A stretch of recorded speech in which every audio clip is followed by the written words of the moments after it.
Em nome do Pai, do Filho e do Espírito Santo. Amém. Louvado seja o nosso Senhor Jesus Cristo, para sempre ser louvado. Salve Maria Imaculada. Hoje, essa sexta-feira, dia 23 de janeiro, o Evangelho está em Marcos, capítulo 3, de 3 a 19.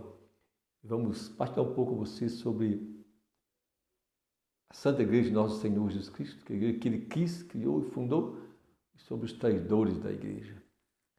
Anúncio do Evangelho de nosso Senhor Jesus Cristo, segundo São Marcos. Glória a vós, Senhor. Jesus subiu a montanha e chamou os que ele mesmo quis e foram até ele.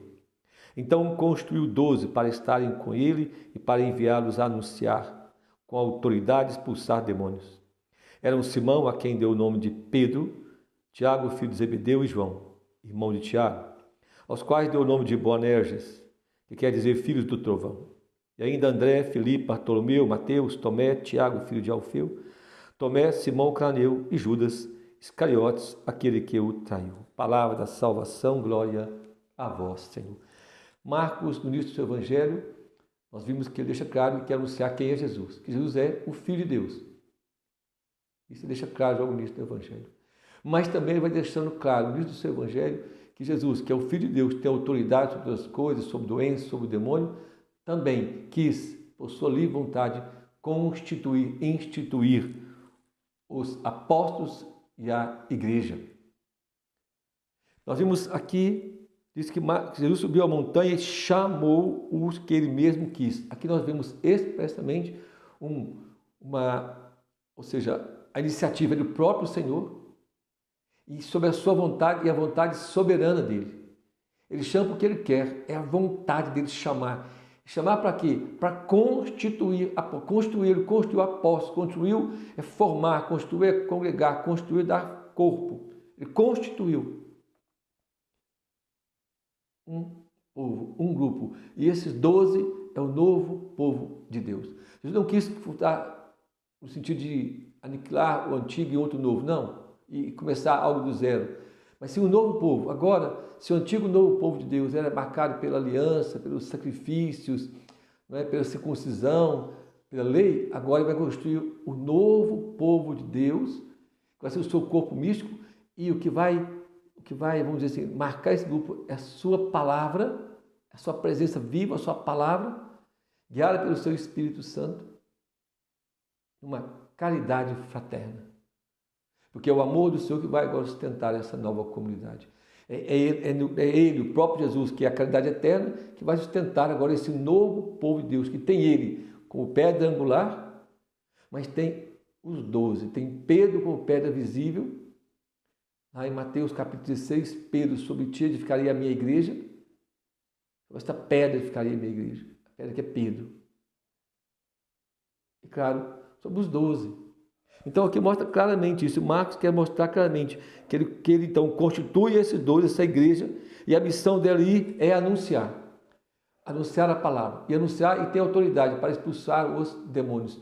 Então Jesus sempre quis, foi o desejo dele, o desejo do Pai, que ele construísse um corpo. Ele mesmo, a casa de Hebreus, construísse para mim um corpo. O primeiro corpo, é claro, no seio da Santíssima Virgem Maria, mas um corpo também místico, da qual São Paulo chama que é a esposa de Cristo. Também no Apocalipse nós vimos essa linguagem. Então, quis sempre a igreja, Deus fundou-se, edificou essa igreja, o novo povo de Deus. Quis também uma hierarquia. Nós temos que entender o seguinte: em todas as listas que nós formos pegar, se fala dos 12 apóstolos, Pedro encabeça todas elas. E não só, também nós vimos Pedro lá, que é o primeiro a entrar no sepulcro, depois da ressurreição. Nós vamos ver muitos outros lugares onde Jesus manda Pedro para sentar nas ovelhas dele, em João capítulo 21. Mas no livro dos Atos dos Apóstolos, vamos ver diversas vezes lá Pedro tomando a frente. Na eleição de Matias, por exemplo, é Pedro que toma a decisão de colocar outro lugar de Judas. Nós vemos lá em Atos 2, 14, em Pentecostes, é Pedro que faz a primeira pregação, o primeiro discurso, é Pedro. Nós vemos Pedro, o primeiro milagre realizado pelos apóstolos, é Pedro, através de Pedro que realiza. Quem vai corrigir Ananias e Safiras lá em Atos capítulo 5 é Pedro. Então nós vemos aqui Pedro em muitos outros lugares. Paulo vai dizer que na carta aos Gálatas, que na carta aos Coríntios, que Jesus apareceu primeiro a Cefas. Então Pedro está sempre à frente. Isto mostra uma comunidade que já reconhecia Pedro como líder. Por quê? Porque tudo nós lemos sobre do Evangelho e as cartas não foi escrito logo com Jesus andando vivo. Ele morre, ressuscita, vem, derrama o Espírito Santo. E o primeiro escrito do Novo Testamento, nós sabemos que é a primeira carta de São Paulo aos Tessalonicenses, no ano 52, mais ou menos, 51, 52. Os evangelhos que nós lemos hoje, por exemplo, nos anos 64, 65, o Evangelho de São Marcos, por aí, 63, nessa média, nessa data aí. Daí então, a caminhada da igreja era assim, como está escrito nos Atos dos Apóstolos, ou seja, a comunidade já via Pedro como liderança, como aquele que Jesus mesmo instituiu para ficar em primeiro lugar, para tomar decisões, como lá na eleição de Matias, é ele que chama a comunidade, que diz que é preciso colocar outro no lugar daquele que se perdeu. Então nós percebemos isso, que tem uma hierarquia assim, essa mentira protestante. Primeiro que Jesus não fundou a igreja, sim, instituiu a igreja, quis instituir. O Evangelho é bem claro para nós hoje. Ele chamou aquele que ele quis ter os 12, ele quis construir um grupo, ele quis. E depois construiu também uma hierarquia. Primeiro Pedro, depois os 12. Claro, os 12 para governar toda a igreja, mas tem uma referência, tem Pedro. Jesus é a pedra fundamental, Pedro é a pedra visível.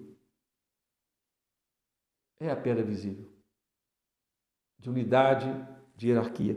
Nós vimos essa hierarquia, por exemplo, com a autoridade também da igreja, a igreja já nos Atos dos Apóstolos percebeu essa igreja caminhando e se organizando. Quando nós vemos lá, por exemplo, na escolha de Matias, não de Matias, mas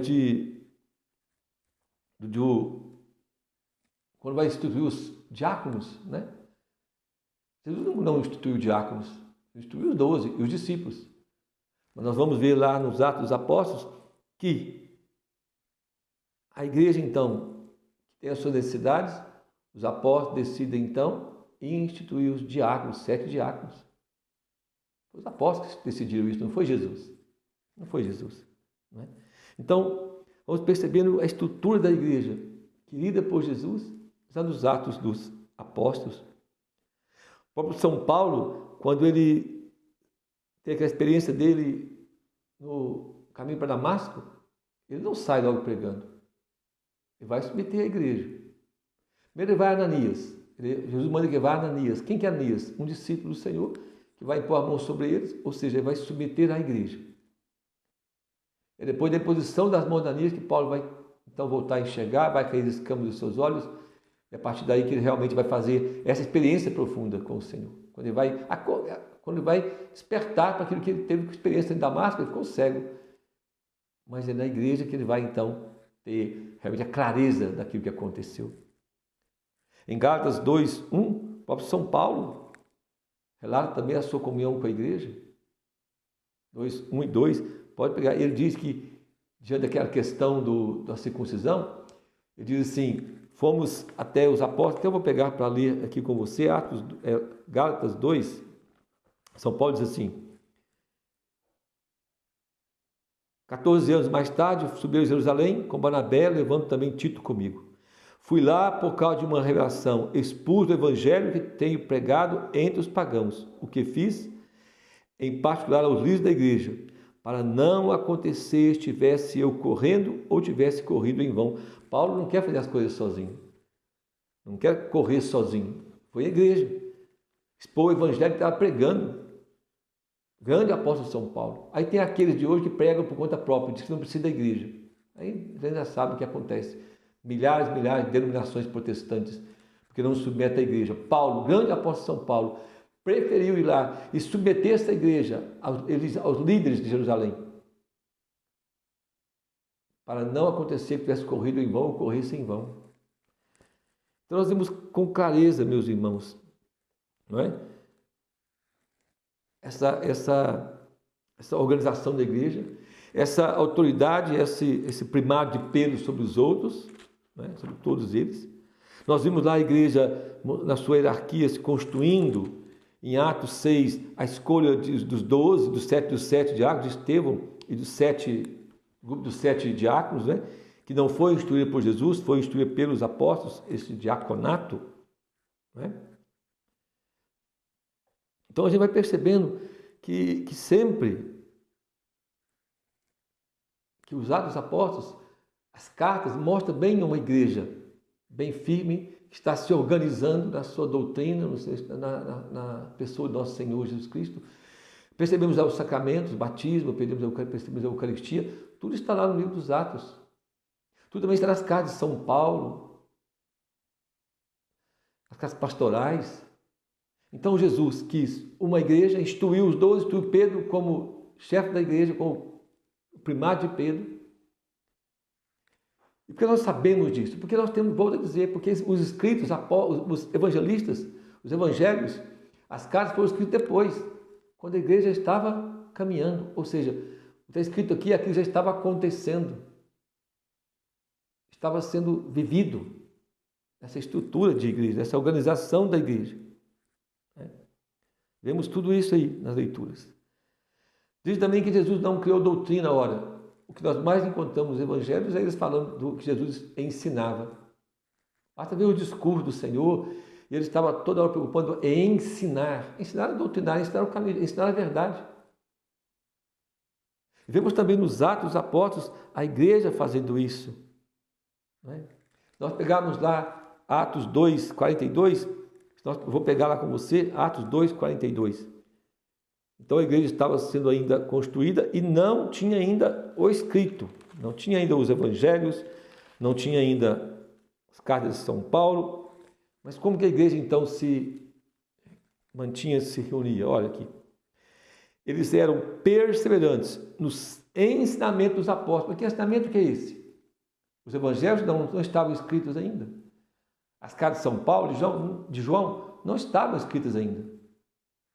O ensinamento é o ensinamento dos apóstolos, a tradição dos apóstolos, que a pregação era feita oralmente. Não tinha nada disso. Eles tinham o Antigo Testamento, mas não tinha nada do Novo Testamento ainda. Mas diz que eles eram unânimes, perseverantes no ensinamento dos apóstolos, na comunhão fraterna, na fração do pão e nas orações. Aqui nós vemos a comunidade reunida em torno dos apóstolos, porque aqueles que o Senhor quis, chamou e quis instruir, constituir, para que pudesse cumprir a missão que tinha que cumprir, que é ir de pregar o evangelho a toda criatura. Quem crer e for salvo, quem crer e for batizado será salvo, quem não crer será condenado.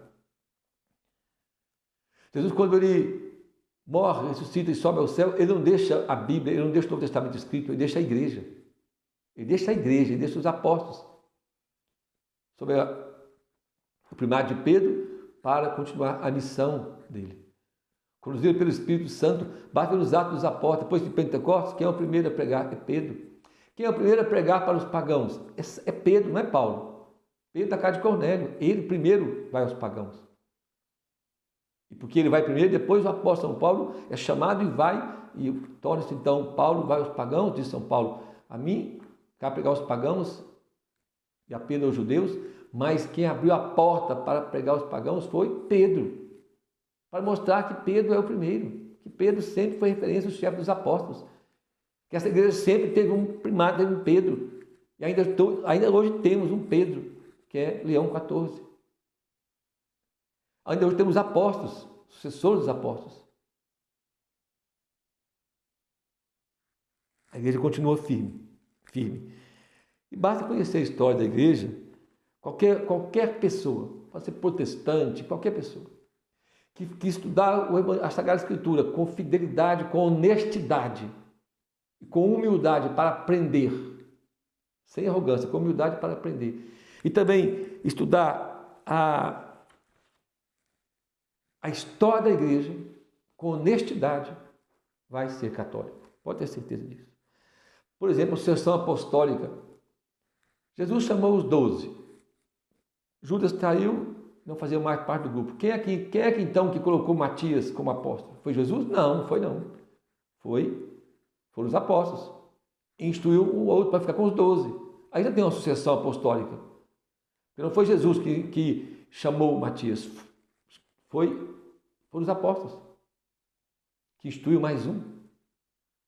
Quem rezou sobre São Paulo também não foi Jesus pessoalmente. Apareceu a ele, por isso ele é chamado apóstolo, mas ele foi na igreja. O próprio São Paulo, nós vamos ver na comunidade que São Paulo, nas suas cartas, ele foi fundando comunidade e instituindo lá bispos, diáconos, presbíteros, ele foi instituindo.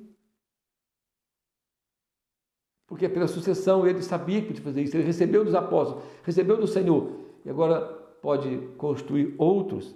Basta ver, por exemplo, Timóteo, que Paulo colocou, ele era bispo de Éfeso, Tito, da ilha de Creta, e outros, para podermos perceber que já havia lá desde o início uma sucessão apostólica. Uma sucessão dali aí ele compreendeu que não era só os 12 não iam continuar. É preciso instituir outros com a mesma autoridade, com a mesma missão.